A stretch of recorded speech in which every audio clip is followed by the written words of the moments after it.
জাতীয় বিশ্ববিদ্যালয়ের অনলাইন ক্লাসে সবাইকে স্বাগতম।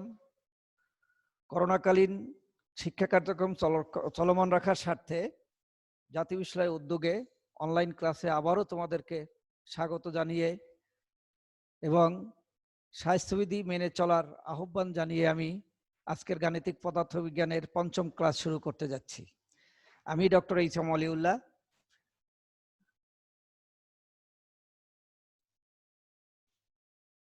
আমি ডক্টর ইসাম আলিউল্লাহ তোমাদেরকে এই মুহূর্তে ফোরিয়ার সিরিজের ধারাবাহিকতায় আমরা আগের ক্লাসে সামান্য আলোচনা করেছিলাম। এখন আমরা পরবর্তী স্টেপে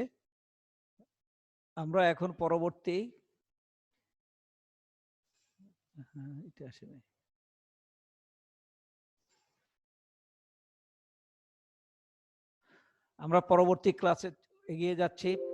ফোরিয়ার সিরিজের আজকেও আমরা এগিয়ে যাব। ফোরিয়ার সিরিজ থেকেই আমরা আজকে সেকেন্ড ক্লাস, থার্ড ক্লাস, তিনটে ক্লাস ফোরিয়ার সিরিজের উপর হবে। তো আমরা এখন দেখব যে এটা আমাদের সিলেবাসের অংশ। আমরা এখানে যেহেতু আগের দিন কিছুটা ধারণা দিয়েছিলাম, সে কারণে এটাকে আবার একটু মনে করানোর জন্য আমরা খুব দ্রুত দেখিয়ে যাব। আসলে মনে রাখবে যে অঙ্ক সূত্রগুলো আমাকে বারবার এগুলিই কাজে লাগবে, সেজন্য আমরা বারবার এগুলো দেখবো এবং মনে রাখার চেষ্টা করব। তো ফোরিয়ার সিরিজের ক্ষেত্রে গিয়ে আমরা কি এখানে যদি দেখি, আমরা এখানে আমরা শুধুমাত্র এই সূত্রগুলোকে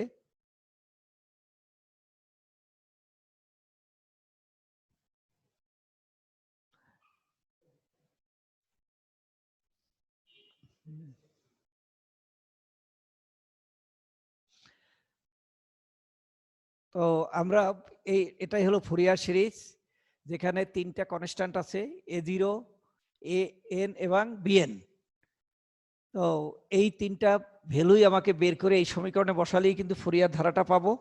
তো সেখানে a0 সমীকরণটা হলো কি, a0 = 1/π - π to π fx dx, an সমান 1/π fx cos nx এবং bn সমান হলো কি 1/π - π to π fx sin nx।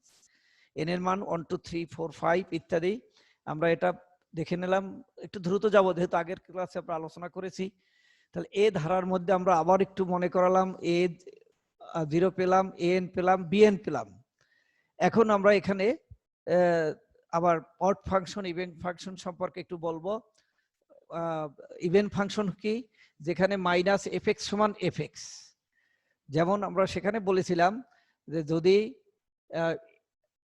f(x) সমান sin x হয়, তাহলে f - x = হবে কি sin x।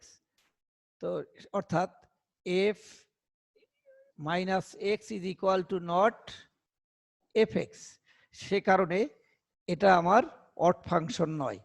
তাহলে এটা কি ইভেন ফাংশন নয়, ইভেন ফাংশন নট। তাহলে যদি এমন হতো যে fx = cos x, তাহলে এখন যদি আমরা f - x বসাতাম কি হইতো, cos - স্যার লেখাগুলো ক্লিয়ার বোঝা যাচ্ছে না স্যার। হ্যাঁ, ওকে, আমি আবার দেখতেছি। তো f - x = cos - x, যেহেতু এটা আগের ক্লাসে আমরা দেখেছিলাম এই জন্য একটু স্মরণ করিয়ে দিচ্ছি শুধু। তাহলে যেহেতু এখানে cos - x = cos x, সে কারণে f(x) = fx। সুতরাং এটাকে আমরা কি বলবো, যুগ্ম ফাংশন বলবো। আর এটাকে আমরা কি বলবো, অড ফাংশন বলবো। এটা হলো কিসের শর্ত, অড ফাংশনের শর্ত। এখন যদি যুগ্ম ফাংশন হয়, সেক্ষেত্রে a0 সমীকরণটা হবে এটা, an এর সমীকরণ এটা এবং bn সমান কি হয়ে যাবে, 0। এটুই কিন্তু আমাদের সুবিধা। আমরা যদি কোনো একটা ফাংশনকে অড কিংবা ইভেন প্রমাণ করতে পারি, তাহলে আমার সবগুলা কনস্ট্যান্টের মান বের করতে হবে না। তাহলে যদি ইভেন ফাংশন হয়, a0 এবং an এর মান বের করলেই হবে, bn এর মান বের করতে হবে না। এরপরে যদি আমি দেখি এখানে যে পরের টার্মে যদি আমরা দেখি যে ইভেন এবং অড ফাংশন, আমরা একটু আগেই জোড় ফাংশন বললাম। হ্যাঁ, এরপরে যদি আমরা এর শর্তগুলো দেখে নিলাম। এবার যদি আমরা অড ফাংশন বলি, তাহলে দেখো f - x = -fx, এখানে আমরা একটা এক্সাম্পল দেওয়া হয়েছে সাইন এক্স দিয়ে, তাহলে সেক্ষেত্রে কি হলো a0 সমান a0 সমান 0, an সমান 0 এবং bn সমান কি হলো একটা শুধু সূত্র। তাহলে একটু খেয়াল করো, আমি আগে যে কোনো একটা ফাংশনকে অড না ইভেন, অর্থাৎ fx equal to minus fx or fx equal to, আমার যদি fxই হয় তাহলে প্লাস fx হয়, তাহলে আমরা অড ইভেন ভাগ করে নিয়ে আমরা এই শর্তে অ্যাপ্লাই করে, অর্থাৎ কত সুবিধা দেখো, যে আমি যদি fx সমান এটাকে অড ফাংশন প্রমাণ করতে পারি, a0 এবং an এর মানটা আমাকে কিন্তু বের করতে হবে না, শুধু bn এর ফাংশন এই সূত্রটা অ্যাপ্লাই করে আমরা bn এর মানটা বের করলেই কিন্তু আমার সিরিজটা খুব সহজ হয়ে গেল। একটু দ্রুত যাচ্ছি যেহেতু আগে আমরা বলেছি। আবার অর্ধরেঞ্জ ফুরিয়ার দ্বারা, অর্থাৎ ফুরিয়ার সিরিজের মধ্যে আমরা কি পেয়েছি, যে এফ এক্স সমান কি পেয়েছি, a0/2 plus summation an cos nx plus bn sin nx। তাহলে দেখো একটা অংশের মধ্যে cos আছে আর একটা অংশে sin আছে, তাই না? একটা অংশে cos আছে আর একটা অংশে sin আছে, সেটার উপর ভিত্তি করেই কিন্তু হাফ রেঞ্জ ফুরিয়ার দ্বারা বলা হয়েছে যে ফুরিয়ার দ্বারা শুধু কোসাইন দ্বারা যদি থাকে অথবা শুধু সাইন দ্বারা থাকে তখন তাকে আমরা বলবো কি অর্ধ রেঞ্জ ফুরিয়ার দ্বারা। তাহলে এই সংজ্ঞা থেকেই কিন্তু আমরা ক্লিয়ারলি বুঝতে পারছি অর্ধ রেঞ্জ অর্থাৎ আমরা এর অর্ধেক সীমাটাকে ব্যবহার করব। এখন যদি কখনো তোমার শর্ট কোশ্চেনে আসে অর্ধ রেঞ্জ ফুরিয়ার দ্বারা কয় রকম, একদম ইজিলি বলতে পারবে দুই রকম, কারণ একটা কস আছে একটা সাইন আছে, সেজন্য অর্ধ রেঞ্জ ফুরিয়ার দ্বারা হলো একটা কোসাইন ধারা আর একটা হলো সাইন ধারা। তাহলে ক্লিয়ার, যেটা সাইন ধারা তার মধ্যে সাইন থাকবে আর যেটা কোসাইন ধারা সেটার মধ্যে কি থাকবে, কস থাকবে। এখানে আমরা এই ফর্মুলাগুলো যদি আমরা মনে রাখি, সাইন এক্স এন এক্স সমান যদি কোনো আমি ধারার মধ্যে পাই তাহলে এটাকে সরাসরি 0 লিখতে পারবো। এটাকে আমরা প্রমাণ করতেও পারি যে এটা ইকুয়াল টু 0 কিভাবে হয়, -π to π sin nx equal to, আমরা এটা প্রুফ করব আর কি। তাহলে এটাকে যদি আমরা করি তাহলে কি হবে, sin x থাকলে মাইনাস cos x, লিমিট যদি বলি ও cos nx বাই n হবে, একটা n আছে তাহলে -π to π।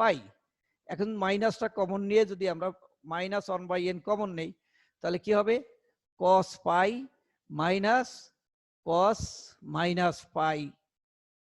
ঠিক আছে, আমরা লিমিট বসিয়ে দিলাম, তাহলে এবার -1/n ইন্টু cos π মানে হলো কি 1, আর cos - থিটা মানে মাইনাস cos থিটা, এটাও হলো cos π। তাহলে এটা যদি 1 হয় তাহলে এটাও -1 হবে, তাহলে কি দাঁড়ালো -1/n ইন্টু 1 - 1, তার মানে 0। তাহলে সে কারণেই আমরা এটাকে কিন্তু আমি যদি কখনো ইন্টিগ্রেশনের মধ্যে সাইনটা পাই, অর্থাৎ ইন্টিগ্রেশন এনি লিমিট, যে লিমিটই হোক না কেন, সাইন nx পাইলে 0 লাগবো। এট দ্য সেম ওয়ে যদি আমরা cos nx পাই এটাও কিন্তু 0 হয়ে যাবে, cos nx টাও 0 হয়ে যাবে। কিভাবে হবে, সাইন nx dx হলে 0 হলে দেখি আমরা কি হয়, ইন্টিগ্রেশন যদি আমি cos nx dx লিখি তাহলে এটা হবে কি -π to π। তাহলে আমরা কি দেখতে পাচ্ছি যে এটা ইন্টিগ্রেশন করলে কি হবে, sin nx by n -π to π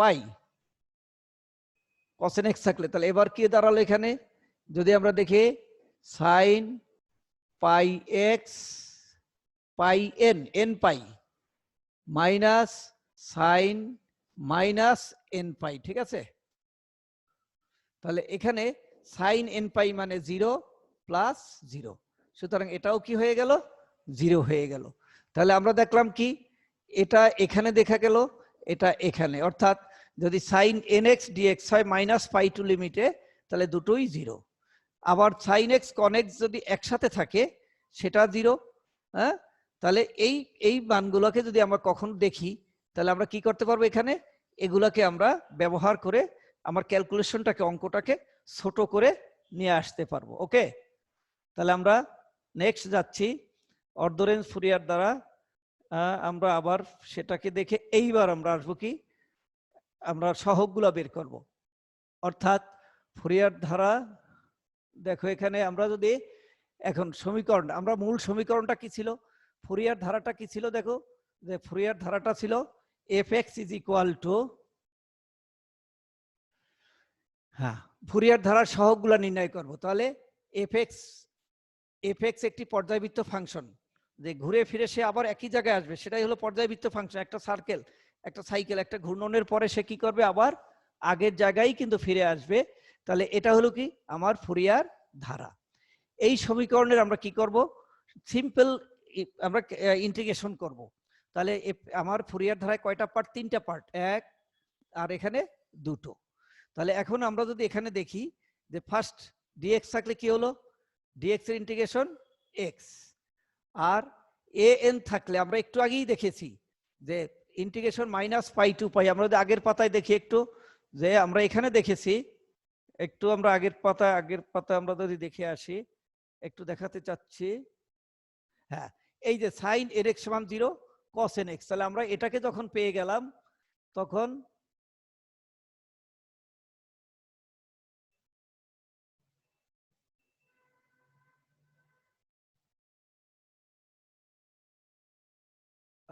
আবার একটু দেখতে হচ্ছে, স্যার আমার কাছে লেখাগুলো এখনো অস্পষ্ট লাগতেছে স্যার। হ্যাঁ আচ্ছা ওকে ঠিক আছে, থ্যাংক ইউ। তাহলে আমরা এখানে ওই ফর্মুলা অ্যাপ্লাই করে ওখানে দুটো ভ্যালু পাইলাম। এখন আবার আমরা ওখান থেকে a0 এর মানটা কিন্তু পেয়ে গেছি। আমরা কি করেছি, a0 এর মানটাকে পেয়ে গেছি। তো আচ্ছা এবার আমরা আসি যে একইভাবে কি করব, cos nx দ্বারা গুণ করব। তাহলে এটা হলো কি cos nx cos nx cos nx sin nx। তাহলে এটা cos স্কয়ার nx, আর এটাকে যদি আমি হাফ এবং 2 দিয়ে গুণ করি, এখানেও দেখো cos nx সমান আমরা কি পেয়েছিলাম 0, আবার sin nx এটাও 0 পেয়েছিলাম। তাহলে অতএব a0 এবং এইটা cos, এটা যেহেতু cos স্কয়ার nx আছে, এই টার্মটা থেকে bnx ও 0 হয়ে গেল। এখন এখানে শুধু cos স্কয়ার x এর কোনো ফর্মুলা আমার এখানে নেই, এটার সাথে 2 থাকে। তাহলে আমরা এখানে লিখতে পারবো কি 1 প্লাস cos 2 থিটা, cos এটা যদি থিটা হয় 2 থিটা। তাহলে এই 2 আনার জন্য এখানে আমরা কি করলাম, একটা 2 দ্বারা ভাগ করলাম, ভিতরে একটা 2 নেওয়ার জন্য বাইরে একটা ভাগ করলাম। তাহলে an2 দিয়ে দিলে আমরা এখানে পেলাম দুটো পার্ট হয়ে গেল, তাই না? হ্যাঁ এটা কিন্তু আমি এখানে লিখতাম কি হতো, যে an/2 দিয়ে যদি আমি একটা ব্র্যাকেট দেই, তাহলে কি হবে, এখানে একটা integration -π to π x dx, plus আর একটা কি হবে, integration -π to π cos nx dx। এখন এখানে x এর, এটা তো dx, শুধু dx ছিল, ও সরি x না, তাহলে dx ইন্টিগ্রেশন কি x, আর cos nx এর ইন্টিগ্রেশন কি sin 2nx বাই 2n। এখানে যেহেতু n ছিল সেজন্য nটা নিচে আসলো। এবার লিমিট বসালে আমরা দেখতে পাচ্ছি কি যে an সমান কি আমার আসলো, an সমান হলো পাই। তাহলে an সমান -π টু π, এই এখানে যদি মানটা বসিয়ে দিতাম তাহলে আমাদের কি মান আসতো, আমরা an এর একটা মান পেয়ে গেলাম, তাই না? তাহলে এখানে আমরা একইভাবে ফর্মুলা অ্যাপ্লাই করে bn এর মানটা কি পেলাম, আমরা এখানে 1/π -π টু π fx sin nx আমরা পেলাম, ঠিক আছে? তাহলে আমরা একটু জাস্ট এতক্ষণ আমরা কিন্তু পুরাতন পড়াই ঠিক করেছি। এবার আমরা এতক্ষণ আমরা পুরাতনটা দেখেছি, আমরা একটু এগিয়ে যাই। এই যে এখানে আমরা আসি, একটা প্রবলেম সলভ করব আমরা এবারে সরাসরি সূত্রগুলো, এতক্ষণ যা দেখলাম আগের ক্লাস, এখন আমরা কি করব, এখানে এই fx সমান x হলে, fx সমান x হলে 0 to x to twice পাই, এই লিমিটের মধ্যে আমরা কি করব, একটা ফুরিয়ার ধারা অ্যাপ্লাই করব, সিরিজ ফুরিয়ার ধারায় রূপান্তর করব, ধারাটা নির্ণয় করব। তাহলে এটা কি আমরা জানি কি, হ্যাঁ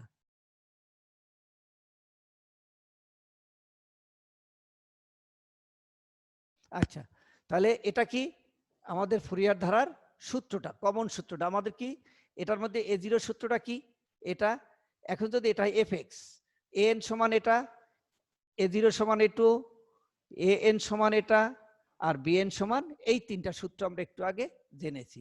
এবার আমরা এ জিরোর মানটা বের করব। তাহলে আছে কি এফ এক্স সমান এক্স, তাহলে এই এফ এক্স এর পরিবর্তে কি আসবে এখানে আমার এক্স আসলো, তাই না? এক্স কে ডিফারেন্সিয়েট করলে কি হবে x square by 2, 0 to twice পাই।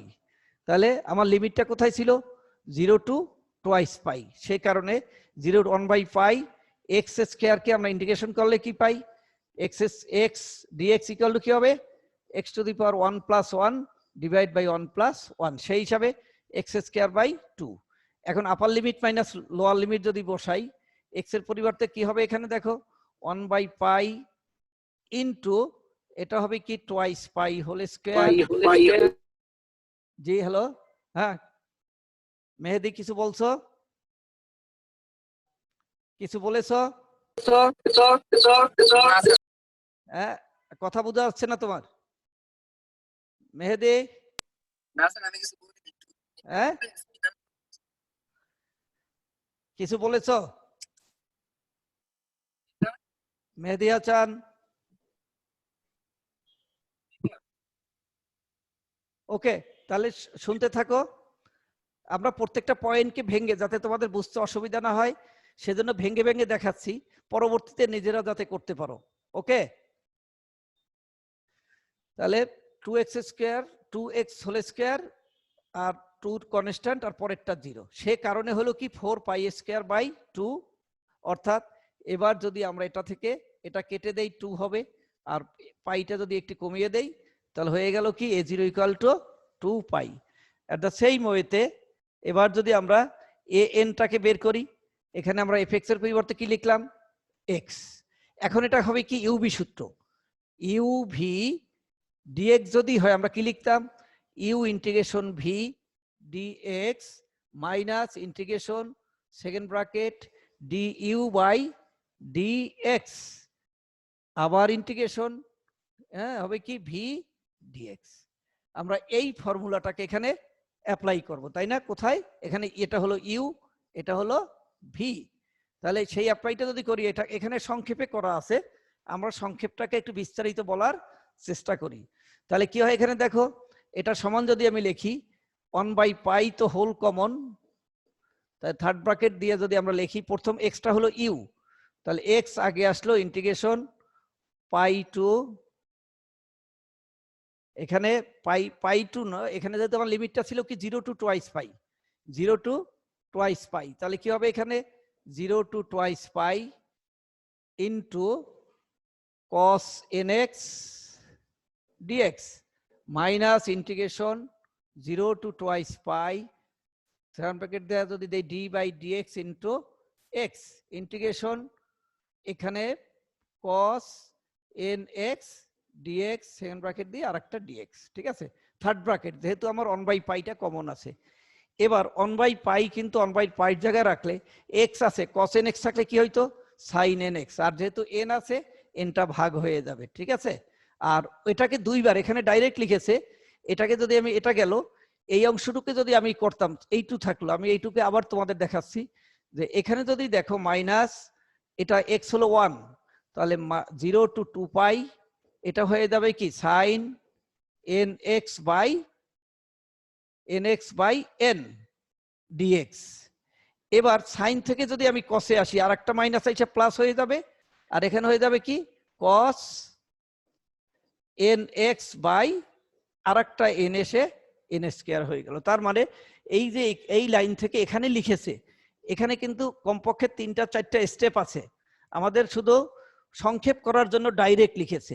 অতএব তুমি যদি খুব এক্সপার্ট হও, যদি মাথায় ওইভাবে বুঝতে পারো একা লিখলে হবে, তবে এর মাঝখানে বিস্তারিত করলে তোমার ব্রেনের উপরে প্রেসারটা কম আসবে। ওকে, তাহলে আমরা এই লাইনটা কিভাবে হলো, এই লাইনটা এখান থেকে কিভাবে হলো, এভাবে স্পষ্টভাবে আলাদা করে ভেঙে দেখলে তোমরা কিন্তু সহজ হবে। তাহলে আমরা এক্স এখানে কি পাইলাম, এখানে 1/পাই x sine n x by n, এখানে যদি আমি এখন আমি এক্স এর পরিবর্তে কি বসাবো 2 পাই, তাহলে 2 pi minus by n, 2 n pi, x এর পরিবর্তে পাই আর ছিল n।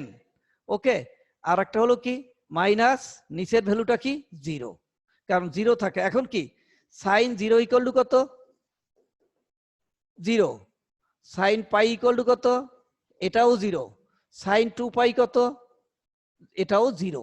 কারণ কি, আমরা যদি তার দেখি সাইন 0 কোথায়, এখানে, অর্থাৎ এই লাইনের উপরে কি, এই রেখার উপরে সব সাইনের ভ্যালু 0।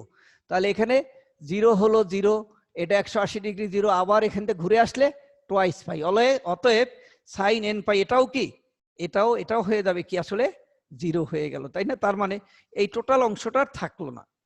এবার cos 2 pi n by n square minus cos 0 n square. Okay, তাহলে এইটা মানে কি, cos দেখো তো এই রেখার উপরে কিন্তু সাইন 0 ছিল, এখানে কি সাইন সমান সাইনের যে কোনো ভ্যালুর জন্য 0, বাট এটার মধ্যে কি cos এর ভ্যালু হলো কি, cos এটা হলো 1, আর এখানে cos এর ভ্যালুটা কত, -1। তো সুতরাং আমার এইটুর জন্য আমার সব অলওয়েজ 1, cos 0 এটাও 1, তাহলে 1/n স্কয়ার, নিচে 1/n স্কয়ার। তাহলে অ্যাট লিস্ট আমরা ফাইনাল রেজাল্ট পাইলাম কি, an সমান 0। ওকে, হ্যাঁ মেহেদি, রেজাউলকে দেখেছিলাম। ওকে, তাহলে আমরা a0 পেলাম, an পেলাম। একটু দেখো bn এর সমীকরণটা কি, এখানে দেখো এই যে 2/2 পাই লিখেছে, কিভাবে, আমরা যদি -π টু পাই লিখি, ইন্টিগ্রেশন -π টু পাই, ধরো dx ধরলাম, এটাকে যদি আমি লিখতাম -π টু 0 dx প্লাস আবার উপরে 0 থেকে পাই, অর্থাৎ এই 0 0 ক্যান্সেল হয়ে যাবে dx। তার মানে এই মাইনাসের জন্য আবার কি হয়ে যাবে, এখানে একটা মাইনাস আসলে টোটালটা কিন্তু 0 টু পাই dx হয়ে যাবে, ঠিক আছে? তাহলে এইটাকে আমরা যদি 0 টু পাই লিখি তাহলে 2 dx লিখতে পারি, সেটার জন্য আমার একটা 2 আসলো। আর আগে যেখানে পাই ছিল, এখন যদি আপার লিমিটটা আমার কি হলো, টোয়াইস পাই, এখানে টোয়াইস পাই দিয়েছি সেজন্য টোয়াইস পাই, তাহলে 2 কাটা গেলে কিন্তু সেই 1/পাই আসলো। তাহলে এফ এক্স এর পরিবর্তে কি লিখলাম, x আর সাইন nx। এখানেও কিন্তু আমরা কি করেছি বলতো, এখানে কোন সূত্রটা অ্যাপ্লাই করেছি বলতে পারবে কি? আগে যেভাবে আমাদের x sin nx ছিল, কি ছিল, ইউভি, তাই না? এখানেও কিন্তু ইউভি, অর্থাৎ এটা করলে তোমার কি হতো, 1/পাই, থার্ড ব্র্যাকেট দাও, তাহলে কি হতো, x ফার্স্ট ফাংশন, হ্যাঁ, তাহলে ইন্টিগ্রেশন 0 টু 2 পাই সাইন nx dx মাইনাস আবার ইন্টিগ্রেশন 0 টু 2 পাই, তাহলে কি দাঁড়ালো এখানে, 0 two 2 pi into second bracket d by dx into x integration sin nx dx আবার dx। ওকে, তাহলে এখানে যদি sin nx হয় তাহলে কি হইতো, cos nx by n, sine থাকলে মাইনাস আসবে একটা সাইন, অর্থাৎ ইন্টিগ্রেশন ডিফারেন্সিয়েশনে প্লাস, আর ইন্টিগ্রেশনে কি হবে, মাইনাস হবে, সেজন্য মাইনাস। এখানে x এর পরিবর্তে আছে কি, twice pi upper value, twice pi cos 2nx pi এত, আর নিচে 0 জন্য যেহেতু আগে কি আছে x cos nx by n, এই লোয়ার ভ্যালুটা তো যখন বসিয়েছি a0 into cos nx by n, তাহলে টোটালটা 0 দিয়ে গুণ করলে কি হলো 0, সেজন্য সেকেন্ড টার্মটা কি 0 হয়ে গেল। হ্যাঁ, এট দ্য সেম ওয়ে আবার সাইন টোয়াইস পাইর জন্য কোথায় যাবে বলো তো দেখি, সাইন টোয়াইস পাই মানে এ ঘর, সুতরাং 0, আবার 0-র জন্য এখানে, সেজন্য এই দুটোর আমার ভ্যালুটা বসালেও কি হলো 0 হয়ে গেল। তাহলে আলটিমেটলি আমরা কি পাইলাম, এখানে এই পাই পাই কাটা গেল, n চলে আসলে 2/n cos 2n পাই। এখন cos 2n পাইকে আমরা কি লিখতে পারবো, 2n পাই অলওয়েজ এখানে, তাহলে এখানে cos 0 cos 2 পাই cos 4 পাই, অর্থাৎ 2n, n এর যে কোনো ভ্যালুর জন্যই কি হবে, এটা আমার a জায়গায় হবে, সেজন্য এর ভ্যালুটা কত আসলে 1, ভ্যালুটা 1, তাহলে পাইলাম -2/n। ওকে, -2/n, তাহলে আমরা a0 a1 an bn সব ভ্যালুগুলো পেয়ে গেলাম। তার মানে 1 নং সমীকরণ আমরা a0 an bn এর মান কি করলাম, বসিয়ে দেই। তাহলে বসাইলে কি পাবো আমরা, পাই, a0 এর মানটা আমরা কি পেয়েছিলাম, পাই পেয়েছিলাম, a0 এর মানটা কি পেয়েছিলাম আমরা, পাই, টু সামেশন, কারণ বিএন এর মানটা ছিল কিন্তু আমার কি 2/n মাইনাস 2/n, সে কারণেই কিন্তু আমরা কি করলাম এখানে 2 দিয়ে আমার ছিল কোথায়, আমার বিএন সমান কি ছিল, বিএন সমান বিএন সরি আমার সেকেন্ড টার্মটা ছিল summation b n sine n x, ঠিক আছে। সে কারণে pi minus 2 into sine n x by n, আমরা এখানে বিএন এর মানটা যেভাবে পেয়েছি সেটা এসে এটা হলো। তাহলে এন ইকুয়াল টু কি 1 টু ইনফিনিটি। আমরা যদি এখন এন এর মান 1 টু এন সমান যদি আমরা 1 2 3 ইত্যাদি বসাতে থাকি, তাহলে আমরা এই ধারাটাকে পাচ্ছি পাই 2 ইন্টু 1 বসাইলে 1 এক্স এক্স মাইনাস 1/2 1 ছিল তাই না, সাইন 2x সাইন এন এর মানটা আমরা 1 থেকে শুরু করছি, তাহলে সাইন 3x ইত্যাদি আমরা একটা সিরিজ পেয়ে গেলাম, একটা ধারা পেয়ে গেলাম এফ সমান এই ধারায়। ওকে, নেক্সট আমরা আরেকটা প্রবলেম করব। তাহলে ওকে, আমাদের যে ধারাবাহিক প্রবলেমগুলো আছে শুধু একইভাবে আমরা দুইটা বা তিনটা নিয়মের অঙ্ক দেখাবো এবং বাসায় তোমরা নিয়মিত প্র্যাকটিস করবে, তাহলে বোঝা যাবে যে আসলে তোমাদের এটা কতটুকু প্র্যাকটিসে চলে আসছে। ফোরিয়ার ধারা এমন একটা চ্যাপ্টার, এমন একটি অধ্যায় যেখান থেকে কিন্তু সবসময় কোশ্চেন আসবে। আরো একটু জিনিস খেয়াল করবে যে ফোরিয়ার ধারার কোশ্চেনে কিন্তু নম্বরের পরিমাণটা বেশি থাকে। অনেক সময় দেখবে একটা কোশ্চেন দিয়েই কিন্তু 10 মার্ক কভার করে। যদি কখনো ফোরিয়ার ধারা সহগগুলা নির্ণয় করতে বলে তাহলে দেখবে অনেক অনেক সময় লাগতেছে, অনেক জায়গা লাগতেছে, সেজন্য একটা কোশ্চেনেই কিন্তু 10 নাম্বার দিয়ে দিতে পারে অথবা মিনিমাম 7-8 দিয়ে দেবে। সেজন্য কিন্তু ধৈর্যের সাথে এই কাজগুলা করতে হবে। তাহলে আমরা আর একটা প্রবলেম দেখব, মাইনাস পাই টু পাই লিমিটের মধ্যে এক্স প্লাস এক্স স্কোয়ারকে আমরা কি করব, ফোরিয়ার ধারায় প্রকাশ করব, সেখান থেকে আবার আমরা একটা মান প্রমাণ করব। তাহলে এইটা মানে কি, এটা মানে হলো এফ এক্স সমান হলো এক্স প্লাস এক্স স্কোয়ার। ওকে, তাহলে আমরা এটা কি পেলাম বলো তো দেখে, একটু খেয়াল করে, এটা কি, এটা হলো ফুরিয়ার ধারার মূল সূত্র। এটা কি ফুরিয়ার ধারার মূল সূত্রই হলো এটা। তার মধ্যে কি আমরা জেনেছি, এ জিরো সমান minus pi to pi F x, N সমান এত, হ্যাঁ এন সমান কত এটা, আর এরপরে পাবো কি আমরা বিএন সমান এখন। তাহলে এফ এক্স সমান দেওয়া আছে এক্স স্কোয়ার প্লাস এক্স, তাহলে আমরা এ জিরো সমান যদি এটা পাই এফ এক্স, একটু আগে যেটা দেখলাম, তাহলে এটা হলো এফ এক্স হলো এক্স স্কোয়ার প্লাস এক্স, আমরা বসালাম এক্স প্লাস এক্স স্কোয়ার। এখানে এক লাইনে উত্তরটা দেওয়া হয়েছে, এটাকে পরীক্ষার খাতায় এত সংক্ষেপ করবে না, সে কারণে যদি আমি এখানে লিখি যে 1/পাই ইন্টিগ্রেশন মাইনাস পাই টু পাই, আমি যদি একবার করি তাহলে হবে কি এক্স ডিএক্স প্লাস আবার 1/পাই integration x square by x square dx. এবার যদি আমি এটাকে 1/পাই হোল কমনও নিতে পারি, নিলে এখানে কি হবে এক্স স্কোয়ার বাই 2, হ্যাঁ এখানে হলো কি মাইনাস পাই টু পাই, আবার প্লাস আমি 1/5 হোল কমন নিলাম, তাহলে এখানে কি হবে এক্স কিউব বাই 3 হবে কি minus pi to pi minus pi to পাই।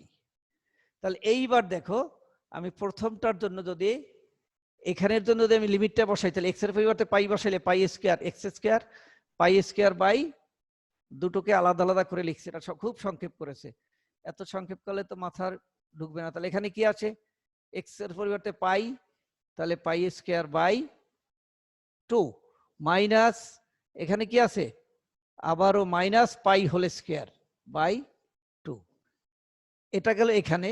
আর এখানে কি হইতো আবার plus pi cube by 3 minus minus pi to the power 3। Okay, তাহলে এখানে কি হয়ে গেল 1/পাই যদি আমি হোল কমন নেই, তাহলে pi square by 2 minus pi square by 2, আর এখানে প্লাস যদি আমরা এখানে কি করতাম কি হইতো পাই কিউব বাই 3, এই minus minus to the power 3, তার মানে মাইনাস মাইনাস হচ্ছে plus pi cube by 3। Okay, তাহলে সেই হিসাবেই কিন্তু আমরা দেখলাম এই pi square by 2 pi square ফুট কাটা যায়, লিমিট এখানে পাই এটার এই দুটো ক্যালকুলেশন একসাথে বসিয়েছে, তোমরা কিন্তু আরো সংক্ষেপে আলাদা আলাদা করে বসাতে পারো, যে অংশে যতটুকু দরকার তোমরা সেই অংশে সেটা কি বসাতে পারবে, সেটা সহজ হবে। হ্যাঁ, তাহলে প্রথম পার্টের জন্য তুমি প্রথমটার জন্য আলাদা করে বসাবে, দ্বিতীয়টার জন্য আবার আলাদা বসাবে। তাহলে থাকলো pi square by 3, pi square by 3, তার মানে কয়টা সেম জিনিস 2 pi square by 3, 2 pi square by 3। এখন যদি আমরা এখানে পাই এর সাথে একটা কেটে দেই তাহলে কি হবে 2/3, এটা তো পাই কিউব ছিল, হ্যাঁ এটা একটু ভুলে গেছে, পাই কিউব। তাহলে আমরা একটা এক্স যদি কাটা যায় তাহলে থাকবে কি এখানে এক্স স্কোয়ার। তাহলে কি হলো a0 = 2/3 পাই স্কোয়ার। ওকে, তাহলে দেখো কৌশলটা কি, এত বইয়ের ভিতরে অনেক সংক্ষেপ থাকবে আর তোমাকে করতে হবে কি এভাবে ভেঙে নিজেকে করতে হবে। ওকে, আমরা কি পাইলাম a0টা পেলাম। এখন আমরা কি an fx এত এখানে মান বসাবো, তাহলে কি আসে প্রত্যেকটার সাথেই আবার কি আসবে, হ্যাঁ এক্স স্কয়ার বসালে। হ্যাঁ এখানে আমি ওটুই একটু তোমাদের খেয়াল করাবো যে এইভাবে এখানে বলা আছে এই সংক্ষিপ্ত রূপটা কিভাবে হলো সেটা কি আমরা দেখাবো। তাহলে এটাকে যদি তুমি করতে এরা একসাথে লিখে দিয়েছে, তুমি যদি সেটা না করতে কি হতো দেখো তো দেখি। তাহলে একটা যদি বলি 1/পাই এক্স দিয়ে গুণ করলে কি হইতো এখানে integration minus pi to pi x cos n x dx. Next আর একটা কি হইতো, হ্যাঁ এক্স স্কোয়ার, তাই না, integration x square cos n x dx minus pi to pi. Okay, এখন যদি আমি এই একটাকে করি কি হয়তো ইউভি ফর্মুলা, যখন এক্স হলো কি ইউ আর কস এন এক্স কি ভি, তাহলে ইউভি ফর্মুলায় যদি তুমি অ্যাপ্লাই করতে তাহলে আমরা কি পেতাম এটা পেতাম। ঠিক আছে, তাহলে ইউভি ফর্মুলা ক্যালকুলেশন করার পর আবার এখানে কি আছে এক্স স্কোয়ার, সেজন্য কি হইতো যে এটাকে যদি ইউভি করতা তাহলে প্রথম হতো a square into cos n x minus integration এখানে কি আসতো যে ডি বাই ডিএক্স ইন্টিগ্রেশন দিলে কি হবে কস এক্স স্কোয়ার, তাই না। এই এক্স স্কোয়ার থেকে কিন্তু 2x হতো, সেই 2xটাই কিন্তু এটা। ওকে, তাহলে এটার জন্য সেই 2xটা কিন্তু সেখান থেকে আসছে। তাহলে এখান থেকে যদি তুমি ক্যালকুলেশন শুরু করো তাহলে আমরা কি দেখতে পাচ্ছি যে এ এন এর মান এক পর্যায়ে গিয়ে কত পাইলাম এত। এখন এটা কিভাবে হলো একটু আমি লাস্ট থেকে বলি যে আমরা কি পাইলাম এখানে দেখো cos nx এখন minus 1 two the power n cos nx সমান cos n পাই সমান কিভাবে minus 1 two the power n হলো। তাহলে একটু দেখো n যদি 0 হয় তাহলে কি হবে cos 0 সমান কি 1, তাই না। n যদি 1 হয় আউট অফ টাইম শেষ, হ্যাঁ আচ্ছা ওকে, তাহলে দেখো n = 0 হয় cos 0 1 আর n = 1 হলে cos হয়ে যাবে পাই ইকুয়াল টু কত -1, আবার n = 2 হলে তাহলে cos 2 পাই সমান কি হবে 1। ঠিক আছে, আবার n সমান 3 হলে কি হবে cos 3 পাই, 3 পাই মানে কি 3 পাই মানে cos 2 পাই প্লাস পাই, তার মানে সেই একই জায়গায় গিয়ে আবার -1। তাহলে সে কারণে এখন যদি আমরা এখানে দেখি মাইনাস 1 টু দি পাওয়ার 1 মানে -1, হ্যাঁ -1 টু দি পাওয়ার 2 মানে +1। তার মানে যখন 0 2 4 ইত্যাদি হবে তখন হবে +1, যখন 1 3 5 হবে তখন -1। সে কারণে cos n পাই সহজ সমাধানটা হলো কি -1 টু দি পাওয়ার n। ওকে ঠিক আছে, তাহলে এই যে এখান থেকে আমরা কিভাবে লিখলাম কিভাবে হলো এই ক্যালকুলেশনটা খেয়াল করবে। cos n পাই সমান -1 টু দি পাওয়ার n কিভাবে হলো, তাহলে n এর মানটা যদি তুমি 0 1 2 3 ইত্যাদি বসাতে থাকো তাহলে জোর ভ্যালুর জন্য কি হবে, হ্যাঁ n এর জোর ভ্যালুর জন্য হবে +1 আর n এর বিজোড় ভ্যালুর জন্য হবে -1। এটা কি n সমান যখন জোর ভ্যালু, তাই না, n সমান জোর আর n সমান বিজোড় হলে -1। তাহলে আমরা কি পাইলাম n সমান এটাকে আমরা পেলাম। ওকে ঠিক আছে,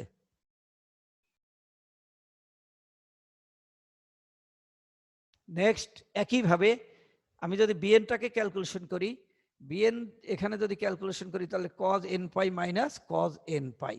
ঠিক আছে? তাহলে এই টার্মটা 0 হয়ে গেল। cos n পাই মানে কি, আমরা এটাও 1 এটাও 1, -1, তাহলে 1 1 এটা কি হলো, কাটা গিয়ে এই টার্মটা 0। আর এখানে যেটা ক্যালকুলেশন করে থাকলো সেখানে দেখো মাইনাস, এইখানে cos n পাইটা আছে। তাহলে একটু আগেই আমরা দেখেছি cos n পাই সমান কত, -1 n। তাহলে কি দাঁড়ালো, bn সমান 2 বাই এত into n plus 1 -1 n n পাই পাই কাটা গেল, এখানে একটা n আছে তাই না? তাহলে nটাকে যদি আমরা ওখানে মাইনাস, এটা উপরে গেলে কি হয়, 1/n এর মানে হলো n ইনভার্স 1। তাহলে এটাকে প্লাস মাইনাস দিয়ে করলে আমরা এটাকে পাচ্ছি। তাহলে কি হলো এখানে, bn two the power 2/1 -1 n plus 1। আমরা a0 an এবং bn এর মানটা যদি বসাই, a0 সমান π²/3, এই মানগুলো যদি আমরা এখানে বসিয়ে দেই, এই cos nx কোত্থেকে আসলো, কারণ এটা ফর্মুলাই ছিল। আবার একটু যদি আমি ফর্মুলাটা দেখাই, কি ছিল, f x সমান a0 plus summation a n cos nx plus bn sin nx। তাহলে আমরা a n এর পরিবর্তে এই মানটা পেয়েছি, n এর পরিবর্তে এই মানটা পেয়েছি, cos n একটা আমার ফর্মুলাই ছিল। একইভাবে আবার sin nx এর জন্য আমরা এটা পেয়েছি, আর এটা ফর্মুলাই ছিল। অতএব এখন যদি n এর মান 1 2 3 ইত্যাদি, ওই যে n = 1 to infinity, লিমিটটা কি আছে 1 to infinity, যদি আমি 1 বসাই cos x বাই 1 স্কয়ার, কারণ এই যে n স্কয়ার আছে তাই না, 4টাকে কমন নিলাম, তাহলে cos x বাই 1 square plus sin 2x, no এটাও cos, ভুল আছে এখানে, cos 2x plus cos 3x 3 square ইত্যাদি ইত্যাদি। এট দ্য সেম ওয়ে যদি আমি sin nx বসাই কি হবে, 2 n এর মান 1 to 3 বসাই, তাহলে নিচে আছে কি n, তাহলে সেজন্য sin nx বাই এটা হলো n এর ভ্যালু 1 to 3, এই ভ্যালুটা চলে আসলো। ঠিক আছে, হ্যাঁ। তাহলে আমার প্রথম যে বলা হয়েছিল, কি, ফুরিয়ার ধারায় বিস্তৃত করো। আমার যদি কোশ্চেনটার দিকে তাকাও, প্রথম কোশ্চেন ছিল কি, ফুরিয়ার ধারায় বিস্তৃত করো। তাহলে এটাই হলো কি ফুরিয়ার ধারার বিস্তৃত অংশ। এখন সেকেন্ড টাইম কিন্তু একটা প্রমাণ বলেছিল তাই না, হ্যাঁ, সেই প্রমাণের জন্য আমরা প্রান্তিক বিন্দু প্লাস মাইনাস পাই, কারণ আমার সীমাটা দেওয়া ছিল কি -π to π, সেটাকে দুইটা প্রান্তিক মান একদম এই লেফট সাইডের শেষ প্রান্তিক ভ্যালু, রাইট সাইডের প্রান্তিক ভ্যালু, সেই জন্য আমরা কি বলেছি, x = +-π বলেছি। তাহলে এই ফাংশনটার লিমিটে কনভার্ট করলে আমরা এরকম একটা ফর্মুলা পাবো। সেখানে যদি আমি, যেখানে -π ডেল্টাটা 0, মানে মিডলটা তো 0 তাই না, আমরা যদি এখানে একটা দাগ টানতাম কি হইতো, এটা 0, এটা হলো -π এই পয়েন্টটা, আর এই পয়েন্টটা হয়তো কি +π। তাহলে -π to 0, 0 to π, সে কারণে আমরা ডেল্টাটা 0 ধরলে এই ভ্যালুটাকে যদি আমরা বসাই দিই, এখন -fx সমান কি ছিল, fx সমান কি ছিল, fx সমান ছিল x প্লাস x স্কয়ার। তাহলে যদি আমি f পাই বসাই আমরা, তাহলে কি হবে, x এর পরিবর্তে পাই, আবার এখানে x স্কয়ার মানে পাই স্কয়ার। সে কারণে কিন্তু এখানে বসানো হয়েছে, মাইনাস ছিল সেই জন্য -π, আবার যদি আমি x এর পর -π হোল স্কয়ার দিতাম, সেটাও কিন্তু π স্কয়ার হইতো। সে কারণেই কিন্তু আমরা কি করেছি এখানে -π to এত, অর্থাৎ π স্কয়ার। অতএব 2 নং সমীকরণে যদি আমরা মানটা বসিয়ে দেই, তাহলে কি পাচ্ছি দেখো, হ্যাঁ, এই ভ্যালুটা 2 = এটা 0 হয়ে গেল, আর এখানে মান বসাই দিলে একটু ক্যালকুলেশন করলে দেখো যে এটা এ হয়ে গেল। ওকে, তাহলে তোমরা নিঃসন্দেহে, আমরা যেহেতু সংক্ষিপ্ত সময়ের জন্য আমরা শেষ করতে চাচ্ছি, একটু দ্রুত হয়ে গেলেও বোঝার চেষ্টা করবা। আমরা আবার তোমাদের আহ্বান করব কিছুক্ষণ পরে, আমরা নেক্সট ক্লাসে তোমাদেরকে আবার আহ্বান করব, তোমরা অংশগ্রহণ করবে। তো সবাইকে ধন্যবাদ জানিয়ে আমরা এই মুহূর্তে এই ক্লাসটাকে শেষ করছি। অনেক অনেক ধন্যবাদ। আমি সেকেন্ড ক্লাসে আবার তোমাদেরকে আহ্বান করছি। ওকে, সবাই ভালো থাকো, সুস্থ থাকো, স্বাস্থ্যবিধি মেনে চলো।